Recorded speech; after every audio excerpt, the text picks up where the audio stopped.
commission independent probes needed in complex NCAA cases.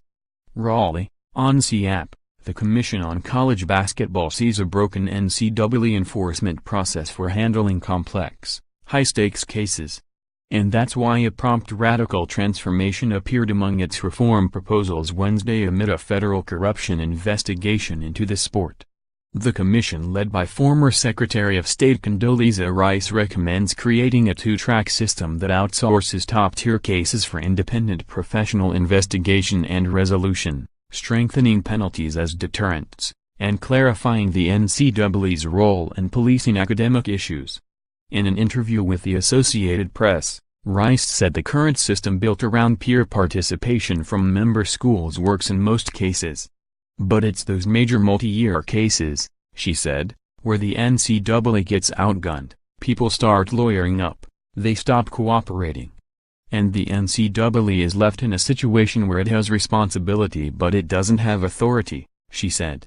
If adopted, stepped-up penalties include a 5-year postseason ban with the loss of postseason revenue sharing for Level I violations. It would also allow lifetime bans on showcase orders against individuals and year-long bans on visits for recruiting violations. The commission is also pushing individual accountability, such as requiring contracts for athletics officials to include cooperation with investigations and allow for NCAA discipline up to termination for violations.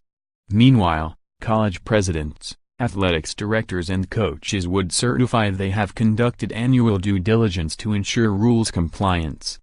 The commission also wants to improve the NCAA's ability to handle academic cases, an apparent nod to North Carolina's multi-year case that ended in October with a school receiving no penalties for irregular courses featuring significant athlete enrollment.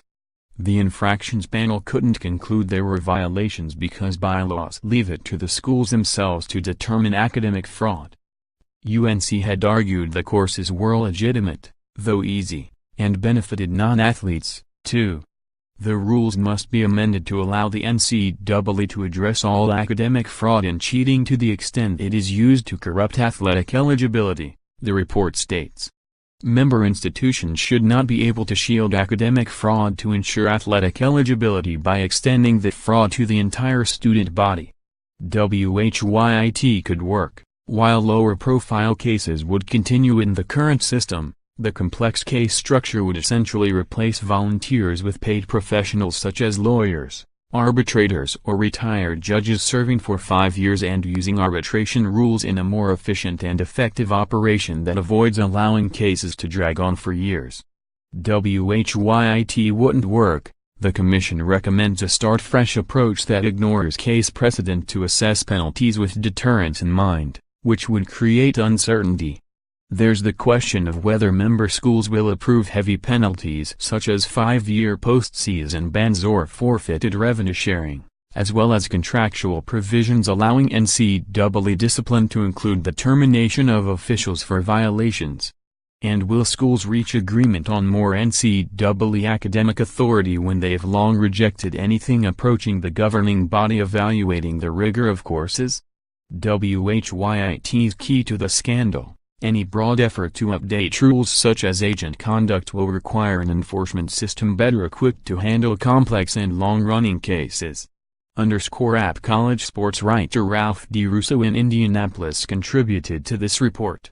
_More App College Basketball, http://collegebasketball.app.org and http://www.twitter.com/app_top25_ Follow Aaron Beard on Twitter at http://www.twitter.com/AaronBeardApp